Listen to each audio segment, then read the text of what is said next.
పశ్చిమ గోదావరి జిల్లాలోని ఉండిలో తులసి అనే మహిళ ఇంటికి చెక్కపెట్టెలో శవాన్ని పంపిన కేసులో చిక్కుముడులు వీడుతున్నాయి. ఆ మృతదేహం కాళ్ల గ్రామానికి చెందిన బర్రె పర్లయ్యదేనని స్థానికులు గుర్తించారు. నిందితుడిగా భావిస్తున్న తులసి సోదరి భర్త శ్రీధర్ వర్మ పోలీసులకు చిక్కగా అతన్ని రహస్యంగా విచారిస్తున్నట్లుగా తెలిసింది. పర్లయ్య సొంత గ్రామమైన కాళ్ల గ్రామం గాంధీనగర్లోనే నిందితుడు శ్రీధర్ వర్మ కూడా ఉంటున్నట్లుగా నిర్ధారించారు. శ్రీధర్ వర్మ ఇంట్లో అనుమానాస్పద రీతిలో చేతబడి చేసే సామాగ్రి, పుస్తకాలు, మరో పెట్టె దొరకడంతో వాటిని ఎవరి కోసం సిద్ధం చేసి ఉంచాడనే ప్రశ్నలు వ్యక్తమవుతున్నాయి.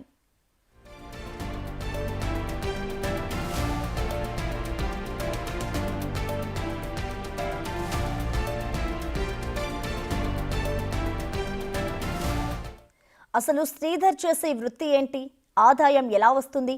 గంజాయి ముఠాలతో ఏమైనా సంబంధాలు ఉన్నాయా వంటి విషయాలపై పోలీసులు కూపీ లాగుతున్నట్లుగా సమాచారం. వదిన తులసిని ఆస్తి కోసమే బెదిరించడానికైతే ఒక వ్యక్తిని చంపి చెక్కపెట్టెలో శవాన్ని పంపించాల్సిన అవసరం ఏముంది? ఆ కుటుంబంతో ఎటువంటి సంబంధం లేని పర్లయ్యను ఎందుకు హత్య చేశాడనే కోణంలో కూపీ లాగుతున్నారు.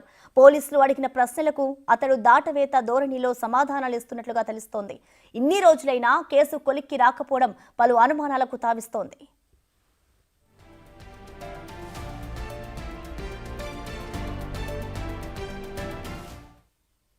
ఈ ఘటనకు సంబంధించిన మరింత సమాచారాన్ని మా ప్రతినిధి సాగర్ అందిస్తారు. సాగర్, చెప్పండి, ఏదైతే ఈ ఘటన ఉందో దీనికి సంబంధించి ఇప్పటికే పోలీసుల అదుపులో శ్రీధర్ ఉన్నారు.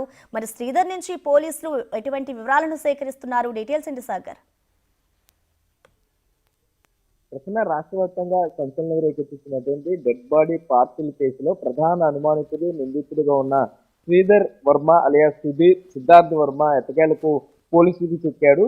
సుధీర్ వర్మతో పాటుగా అతనికి సహాయం చేస్తున్న మరో మహిళ సైతం పోలీసుల అదుపులో ఉన్నట్లుగా మనకు సమాచారం అందిస్తుంది. ముందుగా ఈ శ్రీధర్ వర్మ మొత్తం ఈ కథ అంతా కూడా ఈ క్రైమ్ థ్రిల్లర్ కథలా ఉన్నటువంటి ఈ కథ మొత్తాన్ని కూడా తన వదిన తులసి మీద తోసేయడానికి ప్రయత్నించాడు. విచారణలో పోలీసులు తప్పుదో పట్టించే ప్రయత్నం కూడా చేశాడు. తులసి భర్త ఎప్పుడో వెళ్ళిపోయినటువంటి తులసి భర్త మీద కూడా కొన్ని అనుమానాలు వచ్చేలాగా అతని సమాధానాలు ఉన్నాయంటూ కూడా మనకి సమాచారం ఉంది. సో వీటన్నిటిని దాటుకుని పోలీసులు ఇంకా డీప్ గా విచారణకు వెళ్తే అసలు నిజాలను చెప్పక తప్పలేదు. శ్రీధర్ వర్మ ఒక్కో నిజాన్ని చెప్పుకుంటూ వస్తున్నాడు. తన గ్రామానికి చెందిన పర్లయ్యను తన్నే హత్య చేసినట్లుగా శ్రీధర్ వర్మ ఒప్పుకున్నట్లుగా కూడా మనకు సమాచారం చెప్పింది. తన మధ్యన తులసిని ఆస్తి కోసం బెదిరించడానికే ఈ ప్రయత్నాలు చేశాడంటూ కూడా మనకు సమాచారం వచ్చింది. ఒకవేళ ఇదే నిజమైతే కనుక మరి ఏదైతే కాళ్ళ మండలంలో ఉన్నటువంటి గాంధీనగర్ లో శ్రీధర్ వర్మ మొదటి భార్య ఇంట్లో రెడీగా ఉన్నటువంటి చెక్కపెట్ట, రెండో చెక్కపెట్ట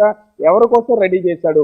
రెండు చెక్కపెట్టలు రెడీ చేస్తే ఒక చెక్కపెట్టలో పర్లే మృతదేహాన్ని తన పిల్లనిచ్చిన మామ ఇంటికి పంపిస్తే రెండో చెక్కపెట్టని అతని బెడ్రూమ్ లోనే దాచుకున్నాడు. సో ఆ చెక్కపెట్టని ఎవరి కోసం రెడీ చేయాలి అంటే మొదటి ప్లాన్ ఫెయిల్ అయితే ప్లాన్ బి రెడీ చేశాడా? ప్లాన్ ఏలో భాగంగా పర్లైన్ పంపించాడు. ఆ ప్లాన్ బి ఎవరి కోసం రెడీ చేశాడు? ఎవరిని చంపడానికి ప్రణాళిక చేశాడంటూ కూడా గ్రామస్తులు పెద్ద ఎత్తున ఆగ్రహం వ్యక్తం చేసే పరిస్థితి ఉన్నాయి ప్రశ్న. మరోపక్క శ్రీధర్ వర్మ ఒక్కో నిజం బయటికి చెప్పుకుంటూ వస్తున్నాడు. శ్రీధర్ వర్మ కుటుంబ సభ్యులు సైతం తనకి సహాయం చేస్తున్నట్లుగా పోలీసులు గమనించారు, అబ్జర్వ్ చేశారు. వారిని కూడా పోలీసుల అదుపులోనే ఉంచుకునే ప్రయత్నం చేసి ఆమెను కూడా విచారించడానికి సిద్ధమవుతున్నారు. మరోపక్క ఇప్పటికే డెడ్ బాడీ పార్సిల్ రిసీవ్ చేసుకున్న ముదురూరి రంగరాజు బంధువులతో పాటుగా పెద్ద కూతురు తులసి, చిన్న కూతురు రేవతి బంధువులను కూడా పోలీసులు విచారణ చేస్తున్నారు. ఈ కేసులో పర్టికులర్ కేసులో ఏ ఒక్క లూప్ ని వదలటానికి కూడా వదలటానికి కూడా పోలీసులు ఇష్టపడలేదని చెప్పుకోవచ్చు. కొంత ఆలస్యమైన కూడా ప్రతిదీ క్షుణ్ణంగా విచారణ చేసిన తర్వాత మాత్రమే అరెస్ట్ చేయించే అవకాశం ఉంటుందని చెప్తున్నారు. వారం రోజుల పాటు శ్రీధర్ వర్మ ఎవరికి దొరకకుండా పోలీసులకు చిక్కకుండా తిప్పలు పెట్టాడు. ఫోన్ వాడకుండా, ఒకవేళ ఫోన్ వాడినా కూడా సిమ్లు మారుస్తూ, తరచు ఫోన్లు మారుస్తూ తిప్పలు పెట్టాడు. అటువంటి శ్రీధర్ వర్మ ఇప్పుడు పోలీసులకు చిక్కాడు కాబట్టి మరిన్ని నిజాలు వెలుగులోకి వచ్చే అవకాశం ఉంది. పర్లయ్యని ఇంటికి చంపాడు, పర్లయ్యని చంపితే తన మామ ఇంటికి ఎందుకు పంపించాడు? రెండో చెక్కపెట్ట ఎవరి కోసం సిద్ధం చేశాడు? ఎందుకు తన వద్దని బెదిరించాలనుకున్నాడు? ఈ విషయాలన్నింటి మీద కూడా పూర్తి క్లారిటీ వచ్చే అవకాశం అయితే ఉంది ప్రస్తుతం. Thank you Sagar.